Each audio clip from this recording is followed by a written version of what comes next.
soldado Raúl García, reportándome probablemente por última vez.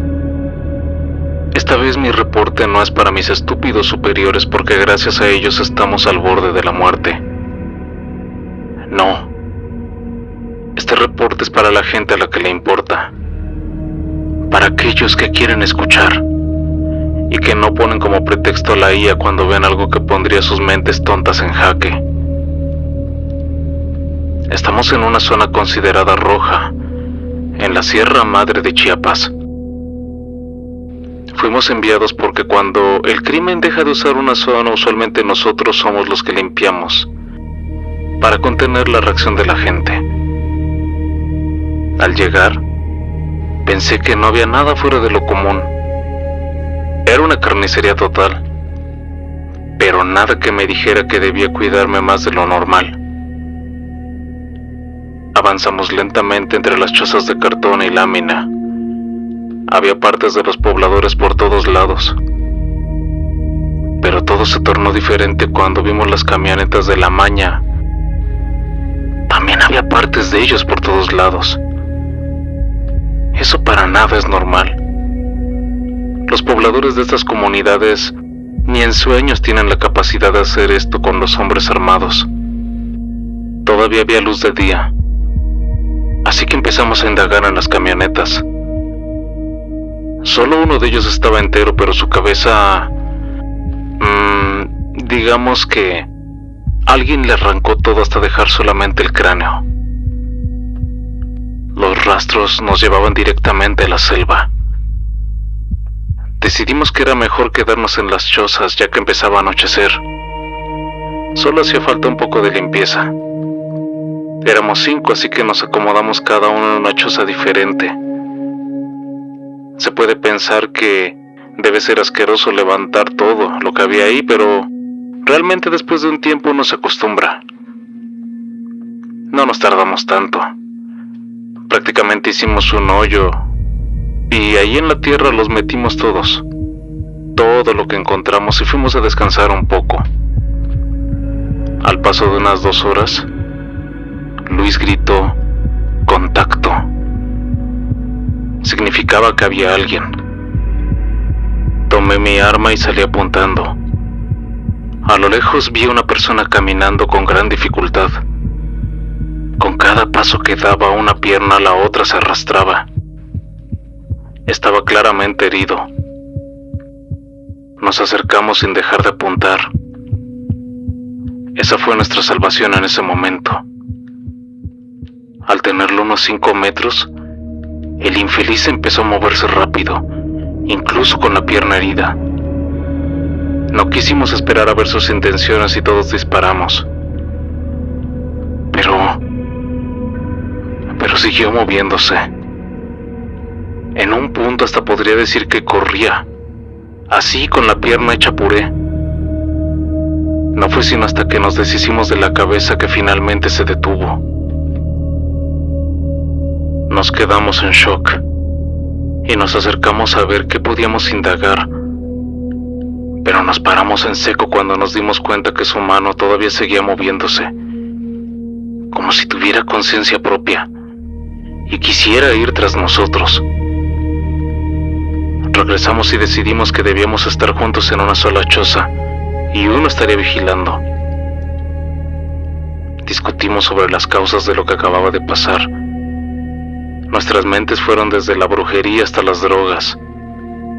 Contemplamos todas las razones, incluidas las más ridículas. El cambio de guardia llegó y Esteban, uno de los soldados más experimentados que conozco, salió de la choza, solo para encontrar la silla donde debería haber estado nuestro compañero Roberto vacía. Esta era la primera misión de Ricardo, así que cualquier cosa, incluso si era normal, lo ponían bastante alterado. A mí me preocupaba porque el tipo era extremadamente impulsivo y en este caso no fue diferente. Salió con Esteban y si no lo hubiéramos detenido habría dado de tiros prácticamente al aire. Pero esa no era la manera de proceder en estos casos. No sería la primera vez que ese bufón de Roberto nos jugaba una broma. Ya lo había hecho antes, incluso en situaciones serias. Hasta lo habían regañado por lo mismo. Le gritamos y lo amenazamos con no dejar nada de comer para él, pero no había respuesta. El silencio de la noche era absoluto, y ese era el problema principal. Si todo estaba así de callado, que hasta los animales nos escuchaban, ¿cómo carajo no habíamos oído que él se fue? El viento en los árboles hacía de todo una imagen macabra. Con señas dimos a entender que avanzaríamos en el absoluto silencio y prendimos las lámparas apuntando con nuestras armas. El grito ahogado de Ricardo nos detuvo a todos. Con su lámpara alumbraba algo que al principio no le tomé forma, pero a medida que avancé, bueno, me rehusaba a creer lo que estaba viendo. Era el brazo de Roberto, no había duda. Ese tatuaje de las de espadas en su dedo de en medio lo delataba. Ricardo quería gritar, pero prácticamente lo obligamos a callarse. Hicimos señas para regresar a la choza. Ignoramos totalmente el hallazgo y nos concentramos en cargar toda la munición que teníamos. El poblado más cercano era Siltepec. El plan era aprovechar la noche para ponernos al mismo nivel de lo que sea que destrozó a Roberto. Queríamos igualarnos con un cazador que no habíamos visto. Esteban iba al frente. Avanzamos lento, pero cubriéndonos con arbustos y troncos. Una seña de la mano de Esteban nos detuvo. Delante de nosotros había un animal que, a pesar de las tinieblas de la noche, podíamos notar que estaba comiendo algo. Nos quedamos pasmados esperando. Esa cosa podía ser lo que le hizo eso a Roberto. Yo esperaba un animal salvaje, pero se puso de pie como una persona. Era una persona. Prendimos la lámpara para tomarlo por sorpresa. En una fracción de segundo vimos a Roberto en el piso. Bueno, los pedazos de él. Y un hombre que se saciaba con nuestro compañero. Todos disparamos al mismo tiempo.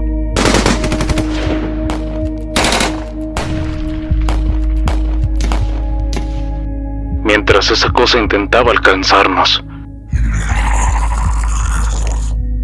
Solo se detuvo cuando alguno de nosotros atinó a la cabeza. Su cuerpo parecía haber estado descomponiéndose por días.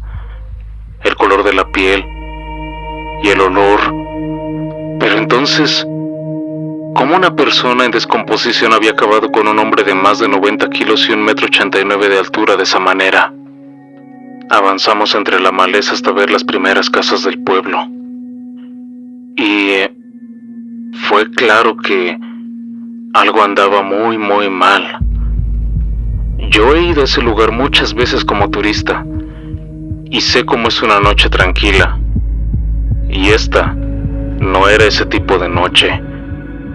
No había luz en todo el lugar, así que tuvimos que adaptar los ojos. En las calles había personas, pero parecían estar drogadas o algo. Se tambaleaban de un lado a otro y no hablaban. Algunas estaban paradas simplemente, y el paso de los pocos que se movían era lento, torpe y sin coordinar. Chocaban entre ellos, y cuando lo hacían, sacaban de sus bocas gruñidos guturales. Era todo lo que se escuchaba, como si fueran un montón de animales rabiosos. Las pocas nubes del cielo se movieron gracias al viento, y la luz de la luna nos dio el paisaje más desolador que he visto en mi vida. Mucha de la gente estaba como... no sé cómo decirlo, a medio comer. Es como si algo que se los comía repentinamente los dejara, y ellos hubieran levantado con esas mordidas por todo el cuerpo. El terror en las caras de todos era evidente. Nos había costado mucho eliminar a los dos anteriores, La idea de enfrentarnos a todo un pueblo no era ni remotamente viable. Rodeamos por unas casas sin que nos vieran. El olor era insoportable. En diferentes ocasiones tuve ganas de vomitar, pero el temor de romper nuestro anonimato era más grande que mis ganas de sucumbir ante el repugnante hedor. Estuvimos a punto de regresar al bosque para tratar de sobrevivir camuflados por la maleza y la noche, pero en ese momento escuchamos algo más grande. Los pasos de algo que hacía que el piso se cimbrara. Volteamos lento y sin hacer ruido. De entre las casas la silueta de algo de unos 9 metros sobresalía. Salvo por el descomunal tamaño que tenía, yo alcanzaba a notar la forma de una persona. Pero los alaridos horribles que lanzaba no pertenecían a nada que yo hubiese escuchado antes.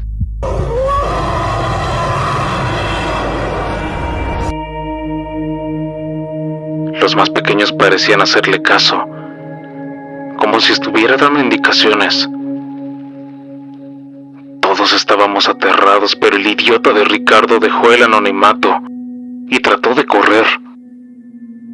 Todos voltearon al mismo tiempo y, dejando salir un grito aterrador, fueron tras nosotros.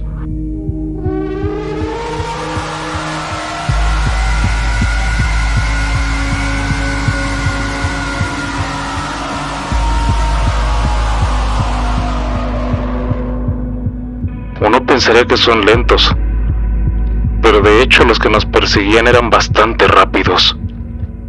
El más grande se quedó rugiendo, pero llegó un punto donde parecía que estaba hablando. No nos quedamos a averiguarlo.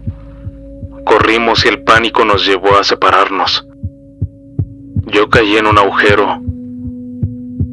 No era demasiado alto, pero me dejó la pierna rota. Grité, y esas cosas me pasaron de largo, persiguiendo a Luis, Ricardo y Esteban.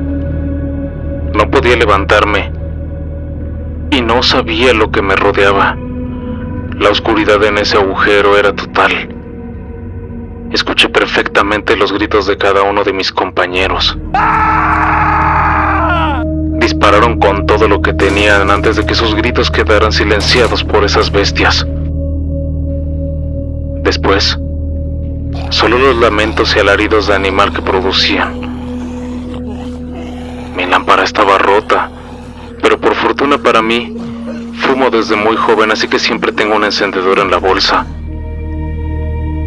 Y aunque no alcanzaba a ver todo, pude notar que no estaba rodeado por una de esas cosas o algún animal salvaje. Por el momento estaba a salvo. Pero el hueso salido de mi uniforme roto era un verdugo silencioso. No importaba lo que hiciera, estaba condenado. No tenía manera de curarme, y si esas cosas me encontraban tenía garantizada la muerte. O tal vez ni eso. Había visto suficientes películas de terror como para saber que ahora mis compañeros tal vez ya eran parte de los monstruos. Lo sé, suena infantil, pero era lo único que pensaba. Me orillé como pude, y cuando sentí que me recargué en algo me detuve. Mi pierna en algún momento se iba a infectar, y a diferencia de lo que dice Hollywood, para una persona normal, mutilarse el cuerpo no es tan fácil como parece. No sabía si era el agotamiento o mis nervios, pero empecé a escuchar pasos en la cueva. Eran lentos, como de alguien cazando. Me quedé callado, aunque no aguanté mucho por el dolor en la pierna. Una luz se encendió y me di cuenta de que era Luis. Había sobrevivido. Lo llamé con las fuerzas que me quedaban y corrió hacia donde estaba yo. Me dijo que Esteban y Ricardo estaban perdidos. Él encontró la entrada de la cueva y se metió hasta que se alejaron. Sé que fue inapropiado, pero le pregunté si ellos se habían convertido en esas cosas. Así, muertos vivientes. Pero Luis no tuvo el coraje de regresar y revisar. Y no lo juzgo. Yo tampoco lo habría hecho. Tampoco sabía qué hacer con mi pierna, pero no me dejó jamás. Cuando vimos los primeros rayos del sol, él salió. Me sentí como niño al que sus padres lo dejaban solo, completamente desamparado. Después de un rato él regresó. Los más pequeños estaban tirados en el piso y no se movían. Y no había señales de vida. Pero aunque no lo vio, los pasos del más grande se escuchaban venir del otro lado del pueblo. Lo más extraño, y lo que al final lo obligó a regresar, fue que entre todas las bestias tiradas en el piso pudriéndose, había mujeres caminando, ancianas vestidas de negro que echaban tierra sobre los cuerpos en el piso. Teorizamos que tal vez esas porquerías solo caminaban por la noche, y esta es una tierra llena de brujas.